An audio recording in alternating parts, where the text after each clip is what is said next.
Les maladies mentales constituent un sujet crucial de la santé publique au niveau mondial, affectant une proportion importante de la population. Selon les données de l'Organisation mondiale de la santé (OMS), environ un quart de la population mondiale sera confrontée à une maladie mentale à un niveau de sa vie. Au Maroc, une étude menée en 2020 a relevé que près de 8,6% de la population souffre des troubles mentaux avec des troubles anxieux le temps les plus répandus touchant environ 6% de la population, suivi des troubles de l'humeur affectant près de 3% de la population. Les maladies mentales ont des répercussions significatives sur la qualité de vie, la capacité à travailler et la participation sociale des personnes touchées. Les coûts économiques liés aux maladies mentales sont considérés à la chaîne mondiale s'élèvent à plusieurs centaines de milliards de dollars chaque année. Ces chiffres mettent en exergue l'importance de la prise en charge des sensibilisations aux maladies mentales, y compris au Maroc, pour mieux soutenir les personnes touchées et alléger les charges de la maladie mentale sur la société. Maintenant, on va traiter la notion de la maladie mentale. La maladie mentale, appelée également troubles mentaux ou troubles psychiatriques, sont des conditions à affecter le bon fonctionnement du cerveau et des systèmes nerveux centraux. Elles peuvent avoir différentes manifestations avec des symptômes qui peuvent toucher à la dimension physique, émotionnelle, comportementale et cognitive. Ces symptômes varient selon le type de maladie mentale, mais peuvent inclure des changements d'humeur et de troubles anxieux, des hallucinations, des pensées suicidaires, des perturbations du sommeil et de l'appétit, des troubles de personnalité, des difficultés à communiquer, qui interagissent socialement, ainsi que la difficulté menée à une vie normale. Plusieurs facteurs peuvent être responsables à l'apparition des maladies mentales, tels que les facteurs biologiques, psychologiques et environnementaux. Les facteurs biologiques peuvent inclure des anomalies dans la structure et le fonctionnement du cerveau, des déséquilibres chimiques ou hormonaux. Les facteurs psychologiques peuvent comprendre des expériences stressantes, des traumatismes, des troubles de développement de la personnalité.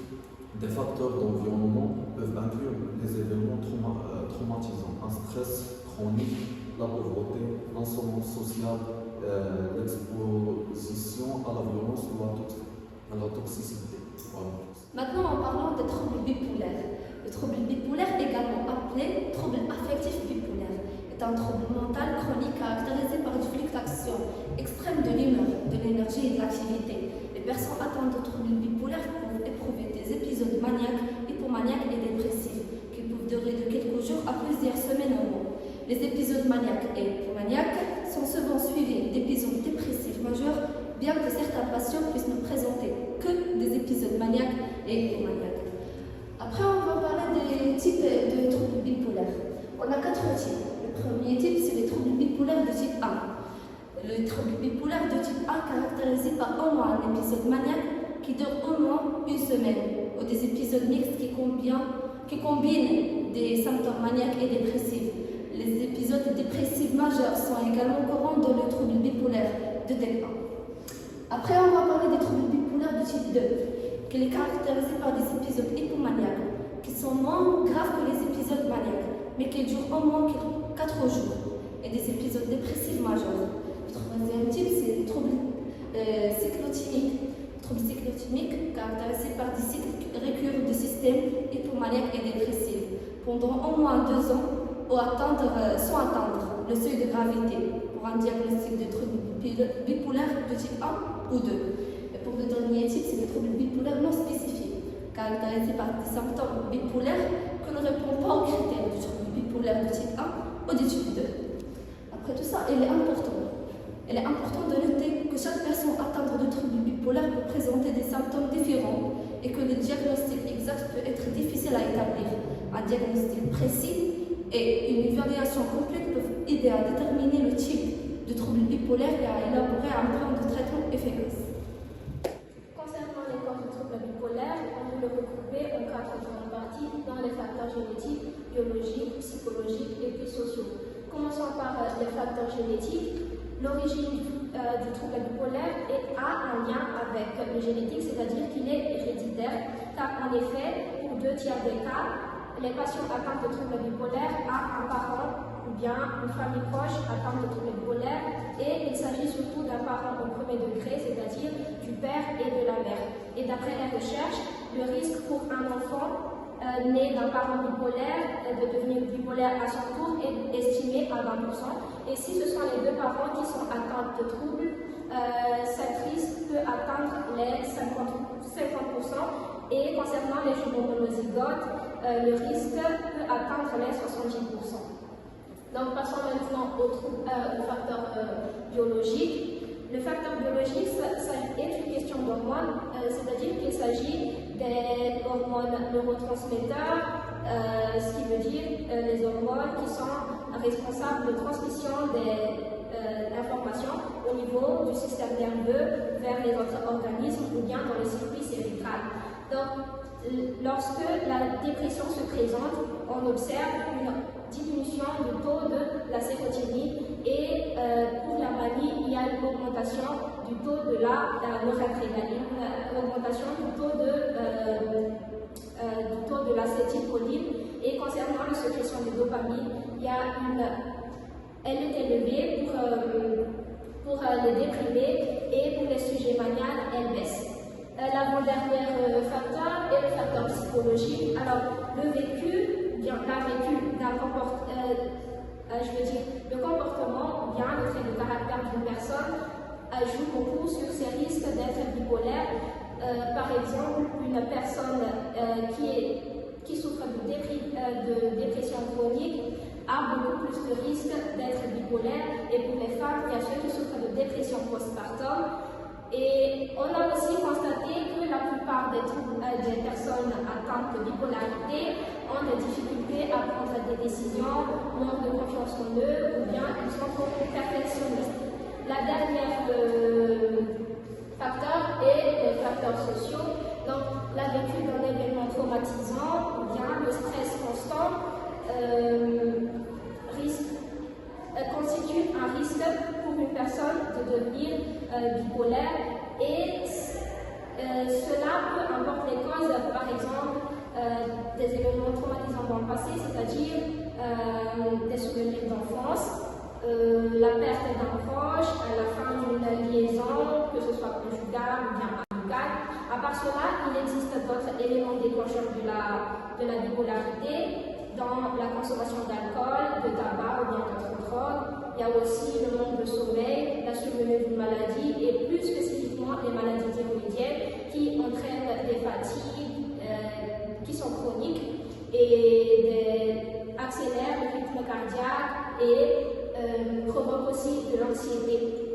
Alors, pour finir, je tiens à préciser que jusqu'à présent, les causes exactes du trouble bipolaire restent inconnues, mais tous les facteurs que je viens de citer se basent sur des statistiques et des recherches faites sur les personnes atteintes de bipolarité. Alors maintenant, je vais vous parler des symptômes de la maladie bipolaire qui sont souvent résumés en 4 qui sont les suivants.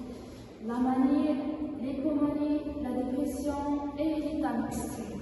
Parlons d'abord sur la manie.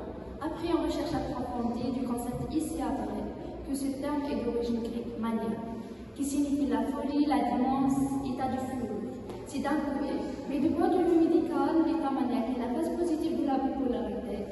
C'est dans laquelle l'humeur est exagérément enthousiaste. C'est une phase où la personne est normalement euphorique, énergique, hyperactive ou agressive. Il est exalté et conçoit une confiance déraisonnable en elle, puis au-dessus qui veut passer par la tête, sans soucier des conséquences de ses actes, de ses propos. Il a une très haute opinion d'elle-même, ne se porte aucune critique, il est irritable et se comporte pour en rien. Sa pensée est accélérée et parle beaucoup sur plusieurs idées à la fois. Elle formule de projets souvent incongrus, bosse sans arrêt, ne se sent jamais fatiguée. Elle peut oublier de manger pendant plusieurs jours et dort un peu. Cet état peut durer plusieurs jours, voire plusieurs semaines. Certaines maladies apprécient ces épisodes maniaques au cours desquels elles se sentent invisibles, pensent que rien et personne ne peut leur résister. Quelques-uns se relèvent d'ailleurs très performants, professionnellement ou très créatifs. Au cours d'une phase maniaque, Mais la maladie, surtout, elle a des conséquences négatives à gérer de façon irréfléchie et provoquer de véritables bouleversements dans sa vie, quitter son emploi ou faire des dépenses inconsidérées, par exemple. Il y a d'autres symptômes qu'on peut citer, par exemple une excitation, des rires pour des choses futiles au sonique que les hommes, de l'activité sans repos, de l'agitation improductive. La personne commence plusieurs choses et ne les termine pas, des difficultés de concentration et une réduction du domaine RE, que la personne se sent aussi fatiguée, qu'il devrait endormir un peu, la réduction du sommeil et se voit un signe d'une épisode maniaque, une assurance excessive, une estime de soi élevée, un besoin important de parler, une parole abondante, accélérée, inévitable. Il s'agit aussi de l'accélération des pensées. Dans les cas extrêmes, les paroles se précipitent si rapidement que l'auditeur a des difficultés à suivre. La fuite des idées, le processus extrêmement rapide, des troubles du cours de la pensée qui parle de quelque chose. La personne s'écarte en cours de la fête de sa pensée, il a du mal de retrouver le sujet initial quand elle peut les parler. Donc cet épisode, elle peut développer, arriver à une phase qui s'appelle l'hypomanie, que je vous laisse à vous expliquer. Merci. Pour l'hypomanie est une forme plus légère de manie, caractérisée par des épisodes d'élévation de l'humeur, d'augmentation de l'énergie, d'optimisme excessif, de pensée rapide et d'activité accrue. Les personnes atteintes de troubles bipolaires peuvent éprouver des épisodes d'hypomanie qui durent plusieurs jours, plusieurs semaines. Cependant, ces épisodes ne sont généralement pas assez graves pour causer des problèmes majeurs dans la vie quotidienne ou nécessiter une hospitalisation. Pour les causes de l'hypomanie, l'une des causes de l'hypomanie est d'origine génétique. De récentes études mettent en évidence l'application de plusieurs gènes, notamment sur les chromosomes 9, 10, 14, 13 et 22, dans la survenue de la maladie. Cette combinaison de gènes dite vulnérable rend les symptômes et donc les traitements différents pour chaque individu. Une autre hypothèse met en avant un problème au niveau du traitement des pensées. Ce souci proviendrait d'un dysfonctionnement de certains neurones qui induirait l'hyperactivité de l'hippocampe, une zone du cerveau essentielle à la mémoire et à l'apprentissage. Cela provoquerait alors une perturbation de l'activité de neurotransmetteurs jouant un rôle majeur dans le traitement des pensées. Cette théorie est appuyée par l'efficacité relative des psychotropes, dont les stabilisateurs du monde agissant sur ces neurotransmetteurs. Pour les symptômes, pour le diagnostic de l'hypomanie, pour qu'un épisode d'hypomanie soit diagnostiqué, les symptômes suivants doivent être présents pendant au moins 4 jours. Un optimisme excessif ou une grande confiance en soi, des pensées rapides et des difficultés à se concentrer, un comportement impulsif ou des prises de décision risquées, une augmentation de l'activité physique ou sociale, une diminution du besoin de sommeil, une augmentation de l'énergie et de l'activité, une élévation de l'humeur ou une irritabilité accrue. Pour les facteurs favorisant l'hypomanie, différentes familles de facteurs favorisent l'hypomanie. Les facteurs liés aux événements de vie stressants ou marquants comme un stress chronique, surtout vécu pendant la période infantile, une dette importante de sommeil, la perte d'un proche, la perte ou le changement d'emploi, un déménagement.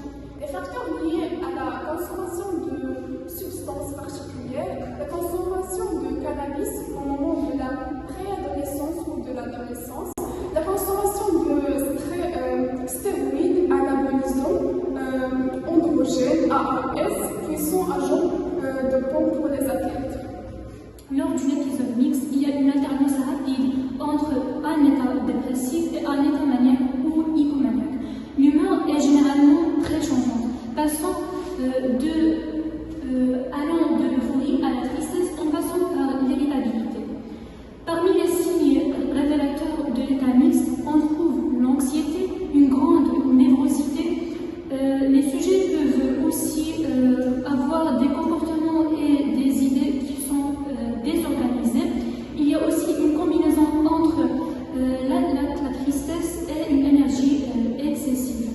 Les patients peuvent aussi être déconnectés de la réalité ou bien ils peuvent perdre contact avec la réalité.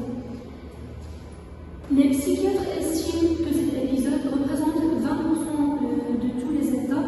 Elle est fréquentée chez les jeunes et chez les patients de plus de 60 ans atteints du trouble bipolaire et pourrait être aussi plus fréquente chez les hommes que chez les femmes. Il est aussi à noter que cet état est parfois très difficile à diagnostiquer à cause de l'hétérogénéité des symptômes. Cet état ne passe pas sans risque. Le suicide consiste le risque majeur de l'état mixte car c'est le moment où on a le plus d'hyménoi et où le passage à l'action est fort probable.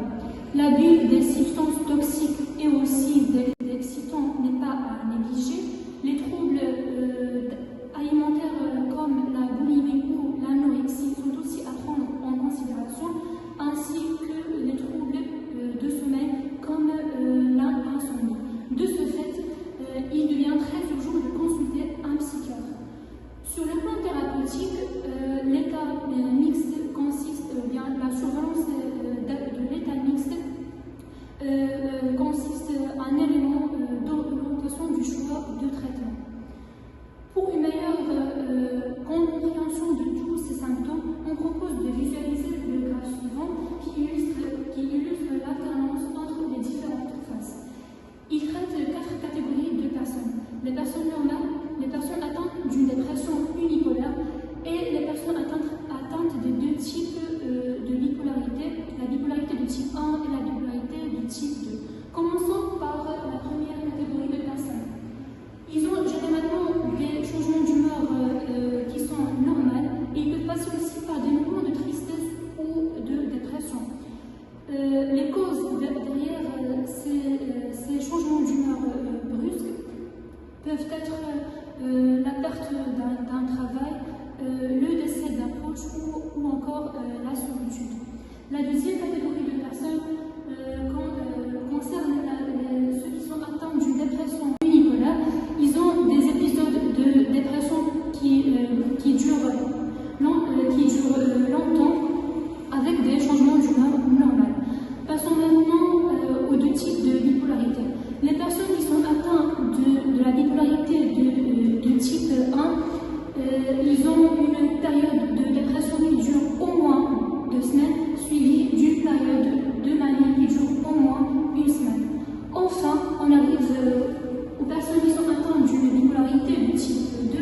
Ils ont presque le même cycle de ceux qui précèdent. La seule différence majeure consiste en un épisode d'hypomanie qui dure au moins 4 jours. Maintenant, on parle sur la dépression. Comme son nom l'indique, la dépression bipolaire est associée à un trouble bipolaire. Ce dernier se caractérise par la succession d'épisodes d'excitation intense et de dépression entrecoupés d'intervalles libres. De manière générale, on estime qu'environ 2 tiers des patients souffrant d'un trouble bipolaire ont été diagnostiqués à tort comme étant atteints d'une dépression unipolaire. Quelles sont donc les spécificités de la dépression bipolaire? Comment la soigner? La dépression bipolaire est la phase de dépression qui survit chez une personne souffrant de troubles bipolaires. Le trouble bipolaire se caractérise par une alternance de phases dépressives et d'excitation, ce qui signifie que la dépression bipolaire est un stade évolutif qui est invitable et qui peut s'exprimer de manière plus ou moins intense. Ce trouble dépressif peut précéder l'excitation ou lui succède, décrit de le docteur Christian Gill. Pour le psychiatre, il est important de déterminer si la dépression a été inaugurée ou non par une épisode maniaque. Lorsque cet épisode maniaque est franc, le diagnostic est généralement plus aisé. Il s'agit d'un trouble bipolaire de type 1. En revanche, dans le trouble bipolaire de type 2, la phase maniaque peut plus facilement passer inaperçue ou brouiller le diagnostic. Enfin, il arrive que la dépression soit associée à l'état d'excitation. Dans ce cas, le diagnostic d'état mixte ou de dépression mixte est évoqué, précise le psychiatre. Donc, on va voir maintenant les mythes et les réalités, c'est-à-dire les préjugés et les idées reçues les plus fréquentes chez les gens. Vérité, commençons sur le trouble bipolaire.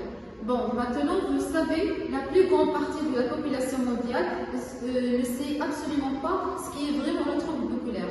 Beaucoup confondent cette pathologie comme un trait de caractère, comme peuvent l'être les gens qui ont honteux, manipulateurs ou lunatiques. Avec des mythes comme le bipolaire ne peut pas aimer ou bien le bipolaire c'est une personne dangereuse. Cette maladie mentale n'est pas prête de faire cesser les rumeurs et autres idées reçues. Ce que les bipolaires remarquent, c'est qu'il y a de plus en plus de personnes qui ont peur de la personne bipolaire. Peur de s'engager, peur de l'approcher. Rassurez-vous, la bipolaire n'est pas contagieuse. Souvent, nous voyons des grosses conneries sur le nez concernant le trouble bipolaire. Dès lors qu'une personne change tout le temps d'avis, s'énerve pour un rien, est toujours triste, est toujours est trop joyeuse et populaire, mais non, ce n'est pas ça la bipolarité, pas du tout. Première catégorie disent que la personne bipolaire alterne sans cesse entre les périodes de manie ou de dépression.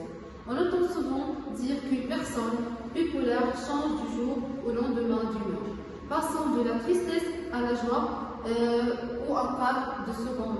Mais non, cela n'est pas du tout vrai. On dénombre que peu de personnes bipolaires qui changent de comportement d'humeur aussi rapidement que cela. D'ailleurs, ces personnes-là souffrent certainement plus de troubles de la personnalité, limite borderline ou de kétonie, mais pas de bipolarité. Deuxième catégorie disent que la bipolarité agit uniquement sur l'humeur. Le bipolaire n'est pas qu'une personne désagréable, instable, parano encore déprimante, comme on peut le dire.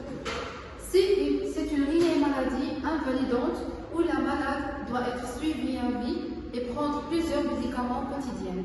Pour la personne bipolaire, être stabilisée et pouvoir vivre une vie saine et un combat de tous les jours, les troubles de la concentration, de la mémoire, de l'appétit sexuel ou encore la manque de surplus d'énergie font aussi partie des nombreux symptômes de cette maladie des troubles bipolaires. Troisième catégorie, il n'y a que les médicaments qui peuvent aider le bipolaire à se soigner. Ce n'est pas vrai et c'est totalement faux et grave comme préjugé. Beaucoup d'autres actions aident le bipolaire à se soigner. La stabilité d'une personne souffre de syndrome de bipolarité tient également beaucoup au soutien de son entourage. Un bon suivi régulier par un psychiatre doit également être prescrit en complément bien sûr du traitement à base de médicaments donnés par les médecins. Une excellente hygiène de vie est également obligatoire pour le patient. Pas de drogue, un sommeil correct, faire du sport, bouger, la psychoéducation et des thérapies de groupe sont également bénéfiques afin de trouver des conseils pour comprendre la maladie. Quatrième, une vie ordinaire est impossible pour le bipolaire. Heureusement que si. Après, tout dépend par ce qu'on entend par ordinaire. Car vivre avec une psychose de maniaco-dépressive et isolée à force, c'est certain. Mais quoi qu'on dise, certaines mauvaises langues, la recherche avance et aujourd'hui, nous connaissons des bipolaires qui sont stables et vivent normalement sur des traitements, c'est sûr, mais ils ont une vie normale. Vous les croisez dans la rue, jamais vous ne devinerez qu'ils souffrent de troubles bipolaires. Certaines personnes bipolaires diraient même que leur vie est mieux que d'autres personnes non malades, car cette vie de bipolaire peut se réveiller existant parfois pour un aventurier dans l'âme, mais il peut également permettre à une personne fragile à la base de devenir une personne forte, qui sera devenue au fil des années, car il aura lutté au quotidien contre sa mauvaise santé mentale, sa souffrance et des douleurs que seul un bipolaire peut connaître et comprendre. Certaines personnes ne connaissent pas leur véritable force de caractère et la maladie peut de leur montrer. Elle est certes triste de dire qu'à cause de ce type de pathologie, on est devenu fort. Mais c'est pourtant bien le cas de beaucoup de bipolaires. N'oublie pas que beaucoup de célébrités sont bipolaires. Par exemple, Demi Lovato, par exemple, ils ont des vies complètement incroyables et réussissent tous les jours à passer au-delà de leur maladie. Pour le traitement, en cas de trouble bipolaire, l'équipe médicale prescrit de médicaments régulateurs, de l'humeur ou d'autres traitements. Ils sont pris pendant une longue période pour réduire les symptômes, éviter les récidives. Un accompagnement psychologique est souvent proposé. Quelques points peuvent être mis en exergue et discutés dans cette conclusion, mais le choix est totalement subjectif et chaque chapitre mériterait analyse, réflexion, discussion et exergue. La détermination trouble bipolaire a tendance à supplanter et celle de la classique psychose maniaco-dépressive, qui désignait la maladie caractérisée, alors que le trouble bipolaire concernant toutes les formes, voire le plus atténué et le plus atypique, c'est tous les spectres du trouble bipolaire.